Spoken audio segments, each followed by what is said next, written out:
Neyine güveneceğiz? Ha, pazartesi günü Türkiye'ye geleceklermiş. Ya bizi ikna etmeye mi gelecekler? Kusura bakmasınlar. Yorulmasınlar. Her şeyden önce Türkiye'ye yaptırım uygulayanların bu süreç içerisinde bir güvenlik örgütü olan NATO'ya girmelerine biz evet demeyiz. The Turkish Sultan Recep Tayyip Erdogan has said he's not happy about the possible entry of Sweden and Finland into the NATO alliance.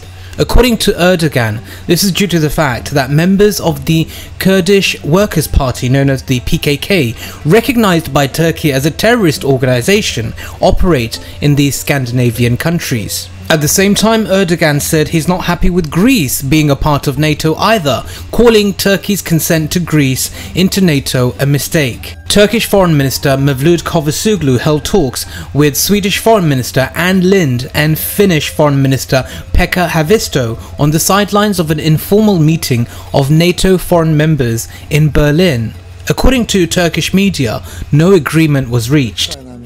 He's a source of pride for us. He represents us well on the world stage. He's our leader. Our president has done what needs to be done so far, and I am sure he knows what the path forward is. The entire people of Turkey are pressuring Erdogan to block the entry of Finland and Sweden into NATO. There's a lot of pressure on Erdogan to perform and ensure Finland and Sweden don't become a part of the NATO alliance. But of course, we all know how Erdogan works. He wants to have a chat with Washington and most probably wants direct dialogue with Biden on the matter. But in Berlin, instead of Secretary of State Antony Blinken being there, the Americans were represented by Deputy Secretary of State Victoria Nuland, and of course, she's no authority at all whatsoever. I think the most difficult part on the diplomatic side is that diplomatic resolutions to conflicts should generally come after an agreed ceasefire, not during the middle of the fighting. And the Russians have been absolutely unwilling to have a full ceasefire. Victoria is the mastermind behind all the drama we're seeing out there in Ukraine, so she's not really someone to discuss with, and I doubt Biden would have a one-to-one dialogue with Erdogan over Sweden and Finland joining the alliance. What's even more interesting is the head of the factions of the European People's Party in the European Parliament, Manfred Weber, warned that Turkey could expect isolation in NATO if it blocks the entry of Finland and Sweden into the alliance. All this is showing us that the NATO alliance is weak. I mean, for goodness sake, the Turkish armed forces is the second largest standing army force in NATO after the US and the 13th in the world, with an estimated strength of 775,000 military and paramilitary personnel in 2022. And then we have the Europeans who are telling Erdogan's Turkey to get lost. Maybe Sultan Erdogan should be reminded of Article 13 of the treaty, which specifically gives allies the right to leave should they wish. But would Erdogan leave the NATO alliance? Allahu Ekber, Allahu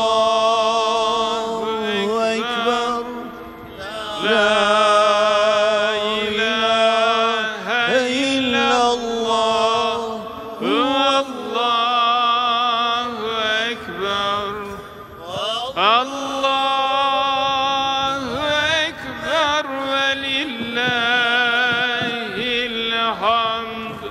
If Erdogan concedes and allows the West to force him to bend over and accept Sweden and Finland into the NATO alliance, then it will certainly hit his reputation.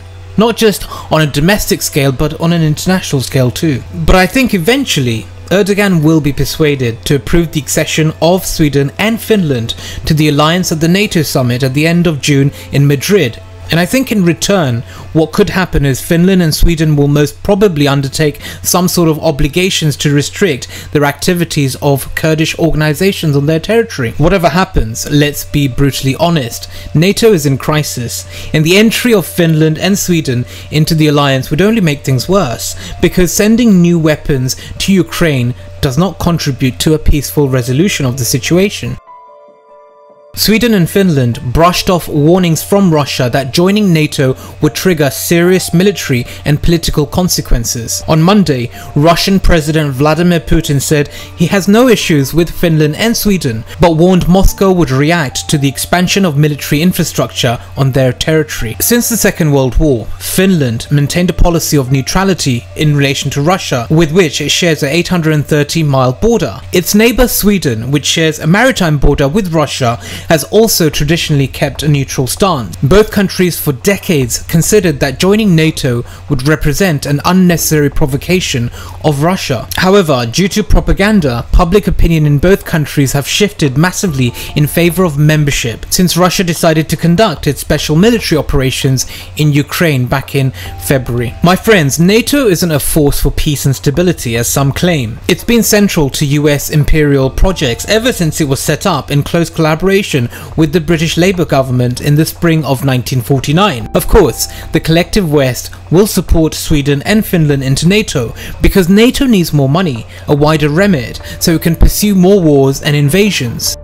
Now in the Middle East, the peace of a troubled world and the hopes of an oppressed people now depend on you.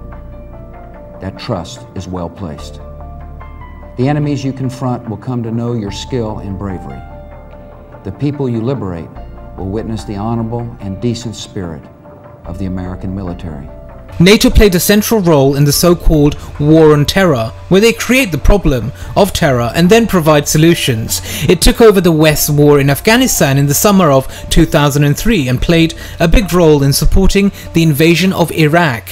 It moved center stage when it headed up the Western attacks on Libya back in 2011. Once again, we were told this would be a humanitarian operation, but it turned into a 7-month-long assault on the country, which led to regime change and the killing of Libyan leader Muammar Gaddafi.